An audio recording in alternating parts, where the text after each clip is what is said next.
Hi! Hello everyone. Welcome to ask Harish finance. ఈరోజు మనం discuss చేసుకున్న టాపిక్ ఇన్ఫ్లేషన్. ఇన్ఫ్లేషన్ అంటే కాలం గడిచే కొద్దీ వస్తువులు మరియు సర్వీస్ ప్రైసెస్ కాలంతో పాటు పెరిగిపోవడం.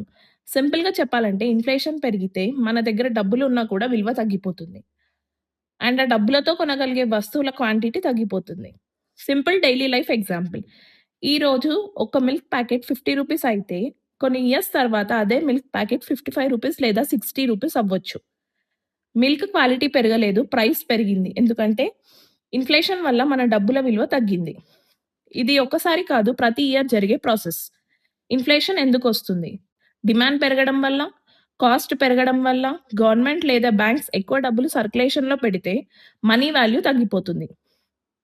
ఇంపోర్ట్ చేసే వస్తువుల ప్రైసెస్ పెరిగితే లేదా గవర్నమెంట్ టాక్సెస్ పెంచితే ఫైనల్ ప్రొడక్ట్ ప్రైస్ పెరిగిపోతుంది. ఇన్ఫ్లేషన్ మన జీవితం మీద ఎలా ప్రభావం చూపుతుంది? ఇన్ఫ్లేషన్ వల్ల అదే లైఫ్ స్టైల్ మెయింటైన్ చేయడానికి ఇంకా ఎక్కువ డబ్బులు కావాలి.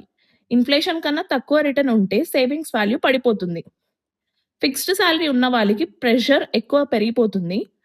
ఎడ్యుకేషన్, హౌస్, మెడికల్, రిటైర్మెంట్ లాంటి గోల్స్ కాస్ట్‌లీ అవుతాయి. Inflation versus savings. చాలా మంది అనుకుంటారు బ్యాంక్‌లో మనీ పెడితే సేఫ్ అని. For example inflation 6%, bank FD return 5%.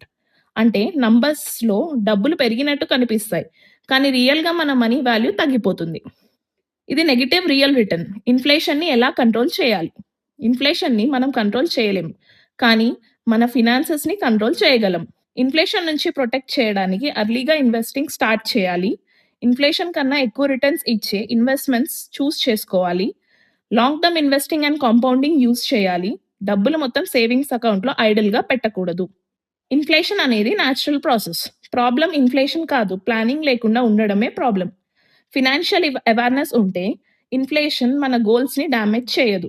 For more content follow ask Harish finance. Investments are subject to market risks for educational purposes only.